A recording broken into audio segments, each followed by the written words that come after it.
La chanteuse belge Claudine Lieper, plus connue sous son nom de scène Morane, a été retrouvée morte à son domicile de Bruxelles à l'âge de 57 ans. Une autopsie devra déterminer la cause de son décès.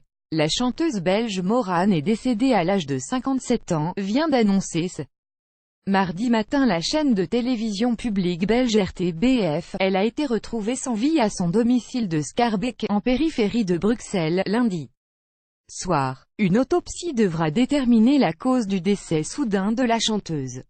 À ce stade de l'enquête, la mort n'est pas considérée comme suspecte par l'intervention d'un tiers, selon un porte-parole du parquet, cité par l'AFP. Morane était connue en France depuis les années 1980 et sa participation à la comédie musicale Starmania coproduite par Michel Berger, et plus récemment pour avoir été jurée dans l'émission de télévision La Nouvelle Star.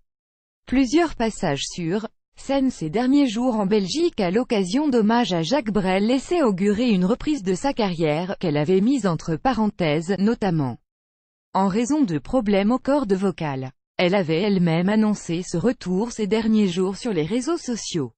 Aujourd'hui, je remets officiellement les pieds sur une scène après plus de 2 ans d'absence. Je ne vous dirai pas dans quel état je suis. Vous devez vous en douter. Écrivait-elle jeudi dernier sur sa page Facebook, avant une soirée consacrée à Brel en Wallonie. Samedi et dimanche à Bruxelles, elle avait chanté du Brel en duo avec d'autres artistes à l'occasion respectivement d'un mini-concert puis d'un festival en plein air devant des milliers de personnes. Une tournée en préparation. Morane préparait une tournée programmée pour le printemps 2019, dans la foulée d'un album consacré à Jacques Brel qui devait sortir à l'automne à l'occasion du 40e anniversaire de la mort. Côté album, les choses avancent bien puisque 14 maquettes sont enregistrées. Un premier single devrait sortir dans le courant de cet été, ajoutait-elle sur Facebook. Dans la nuit après l'annonce du décès, Lara Fabian et Christophe Willem ont été parmi les premiers à rendre hommage à Morane sur les réseaux sociaux. Quelle tristesse d'apprendre la disparition de Morane, une des plus grandes voix. Le choc est brutal. Danger, son visage et le son de sa voix gravés dans ma mémoire, mélange de douceur éternelle et de désillusion sur la vie. Ah!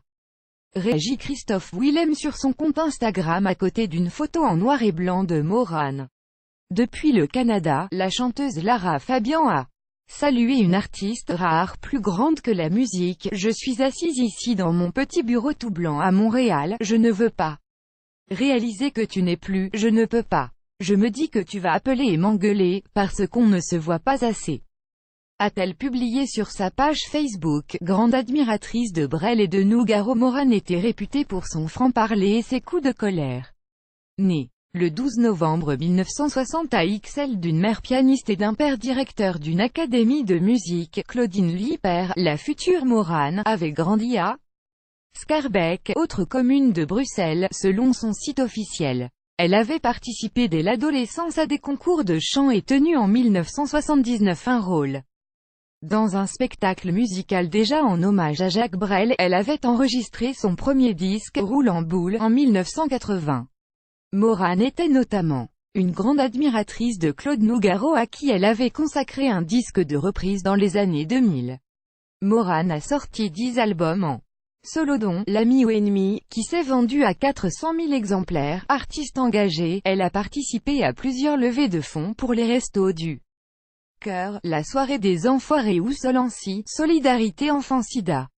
Au cinéma, elle avait donné la réplique à François Cluzet dans Le Collier Rouge, le dernier film du réalisateur Jean Becker sorti en début d'année. Elle était mère d'une fille, Lou, née en 1993.